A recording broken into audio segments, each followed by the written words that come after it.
Ghorashal pilot উচ্চ বিদ্যালয়ের 2026 সনের এসএসসি পরীক্ষার ফলাফল বিষয়ে কিছু কথা। যারা বিদ্যালয়কে ভালোবাসেন এবং যারা বিদ্যালয়ের সমালোচনা করেন তারা ভিডিওটা সম্পূর্ণ দেখে মন্তব্য করবেন। বিদ্যালয়ের নাম নয়, শিক্ষার্থীর সাফল্যের পেছনে প্রয়োজন আন্তরিক প্রচেষ্টা। একটি বিষয় নিয়ে কিছু কথা বলা প্রয়োজন। 2026 সালের এসএসসি পরীক্ষায় এমন অনেক শিক্ষার্থী ঘোড়াশাল পাইলট উচ্চ বিদ্যালয় থেকে অংশগ্রহণ করেছে যারা এর আগে একটি নামকরা বিদ্যালয়ের নির্বাচনী পরীক্ষায় অকৃতকার্য হওয়ার কারণে সেই বিদ্যালয় থেকে এসএসসি পরীক্ষায় অংশগ্রহণের সুযোগ পায়নি। পরবর্তীতে তারা ঘোড়াশাল পাইলট উচ্চ বিদ্যালয়ে ভর্তি হয়ে এখান থেকে এসএসসি পরীক্ষায় অংশগ্রহণ করেছে এবং বিদ্যালয়ের শিক্ষকগণের অক্লান্ত পরিশ্রম, আন্তরিকতা ও নিরলস প্রচেষ্টায় তাদের অধিকাংশই ভালোভাবে উত্তীর্ণ হয়েছে। এখানে একটি প্রশ্ন স্বাভাবিকভাবেই সামনে আসে, যে শিক্ষার্থীদের অন্য একটি নামকরা বিদ্যালয় নির্বাচনী পরীক্ষায় অকৃতকার্য হওয়ার কারণে বাদ দিয়েছিল, সেই বিদ্যালয় যদি তাদের প্রতি আরও একটু আন্তরিক হতো, একটু বেশি সময় দিত, দুর্বলতাগুলো চিহ্নিত করে প্রয়োজনীয় সহযোগিতা করত, তাহলে কি তারাও ভালো ফলাফল করতে পারত না? আমাদের সমাজে একটি প্রচলিত ধারণা রয়েছে, সন্তানকে একটি নামকরা বিদ্যালয়ে ভর্তি করাতে পারলেই সে ভালো ফলাফল করবে। বিশেষ করে অনেক অভিভাবকের মধ্যে এবং অনেক ক্ষেত্রে মায়েদের মধ্যেও এই ধারণাটি বেশ প্রবল। সন্তানকে নামকরা বিদ্যালয়ে ভর্তি করানোর জন্য অনেক পরিবার প্রচুর অর্থ ব্যয় করেন, এর পাশাপাশি কোচিং, প্রাইভেট ও বিভিন্ন ধরনের অতিরিক্ত শিক্ষার ব্যবস্থাও করেন।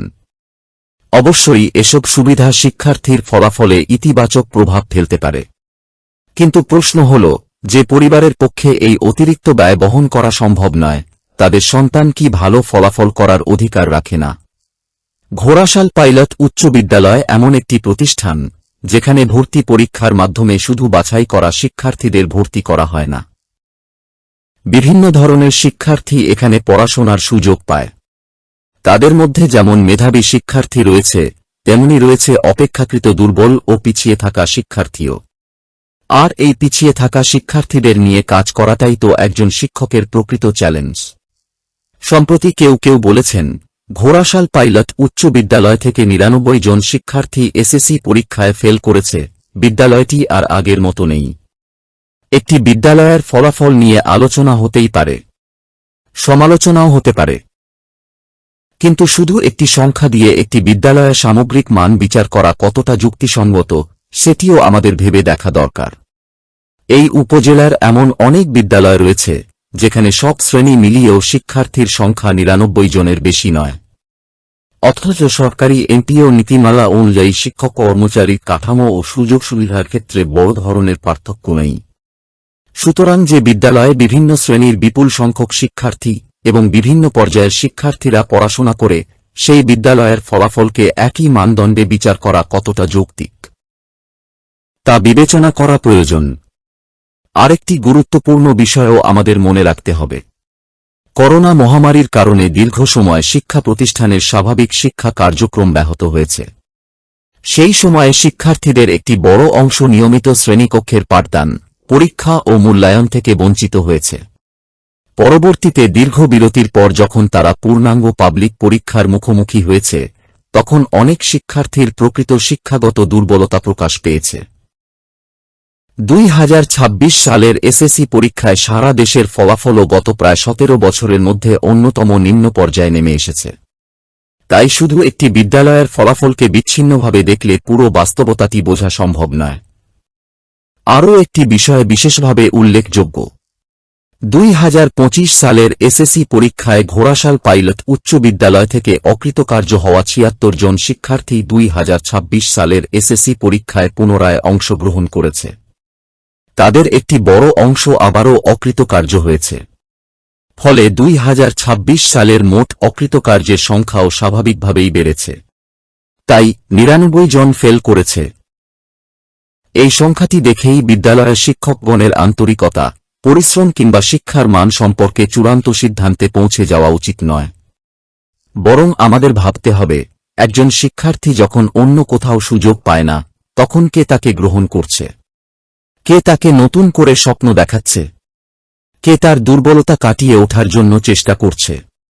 ঘোড়াশাল পাইলট উচ্চ বিদ্যালয় সেই জায়গাটিই তৈরি করে দিয়েছে। এখানে শুধু উচ্চমেধাসম্পন্ন শিক্ষার্থীরা নয়, বিভিন্ন পারিবারিক, সামাজিক ও আর্থিক বাস্তবতার শিক্ষার্থীরা পড়াশোনার সুযোগ পায়। অনেক শিক্ষার্থী হয়তো অন্য কোনো প্রতিষ্ঠানের কাঙ্ক্ষিত তালিকায় জায়গা পায়নি, কিন্তু এই বিদ্যালয়ে এসে তারা নতুনভাবে এগিয়ে যাওয়ার সুযোগ পেয়েছে।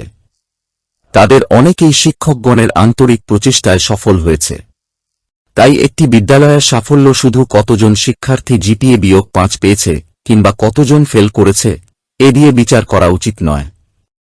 বরং দেখতে হবে বিদ্যালয়টি পিছিয়ে থাকা শিক্ষার্থীদের কতটা এগিয়ে নিতে পেরেছে, কতজনকে নতুন সুযোগ দিয়েছে এবং কতজন শিক্ষার্থীর জীবনে পরিবর্তন আনতে পেরেছে।